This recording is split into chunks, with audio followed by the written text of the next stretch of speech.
പോലെ പോലെ അതെ വീട്ടിലിരുന്നിട്ട് TV കണ്ടോണ്ട് ഭക്ഷണം കഴിക്കാറുണ്ടോ? അങ്ങനെയാണെങ്കിൽ ഈ റീല് നിങ്ങൾക്കുള്ളതാണ്. അല്ലെങ്കിൽ സ്കിപ്പ് ചെയ്തോ, നോ ഇഷ്യൂസ്.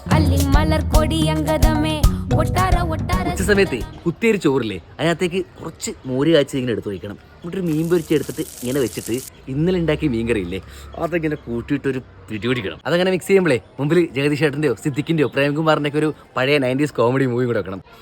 സിനിമേന്റെ ആവശ്യം എന്താ ഇപ്പോൾ? അല്ലടാ, സിനിമയോട് കഴിക്കാൻ ഒരു പ്രത്യേക ഫീൽ അല്ലേ? അല്ല, സംഭവം ഫീലൊക്കെ ഉണ്ട്. പക്ഷെ വിഷയം എന്താണെന്നറിയോ, നമ്മൾ ഈ ഭക്ഷണം കഴിക്കുന്ന സമയത്ത് TV കണ്ടു കഴിഞ്ഞാൽ അത് അമിതമായിട്ട് ഭക്ഷണം കഴിക്കാനുള്ള ടെൻഡൻസി, പൊണ്ണത്തടി, അതുപോലെ തന്നെ നമ്മുടെ ദഹന പ്രശ്നങ്ങളില്ലേ, ഇങ്ങനെ ഒരുപാട് പ്രശ്നങ്ങൾ ഉണ്ടാക്കുന്ന പറയുന്നത്. പിന്നെ ഈ ബ്രെയിൻ എന്ന് പറഞ്ഞാൽ എങ്ങായില്ലേ, ആള് പെട്ടെന്ന് കൺഫ്യൂസ്ഡ് ആവും. ഒരേ സമയത്ത് 2 ആക്ടിവിറ്റി നടക്കുമ്പോൾ ഏതിലേക്ക് കോൺസെൻട്രേറ്റ് ചെയ്യണം എന്നുള്ള ഒരു കൺഫ്യൂഷൻ വരില്ലേ. അപ്പൊ പിന്നെ പറഞ്ഞിട്ട് വരുന്നുണ്ടോ, ഈ ചങ്ങായിനെ കൊണ്ടല്ലേ, ഞാനാ എന്നെയാ അല്ല ബ്രെയിനിനെ കൊണ്ട്. നിങ്ങൾ TV കണ്ടുകൊണ്ട് ഭക്ഷണം കഴിക്കുന്ന ആളാണോ? അങ്ങനെയാണെങ്കിൽ ഈ റീല് നിങ്ങൾക്കുള്ളതാണ്. ചങ്കിനും ചങ്ങത്തിക്കും കുഞ്ഞമ്മയ്ക്കും കൊച്ചനും എല്ലാവർക്കും അയച്ചു കൊടുത്തേക്ക്.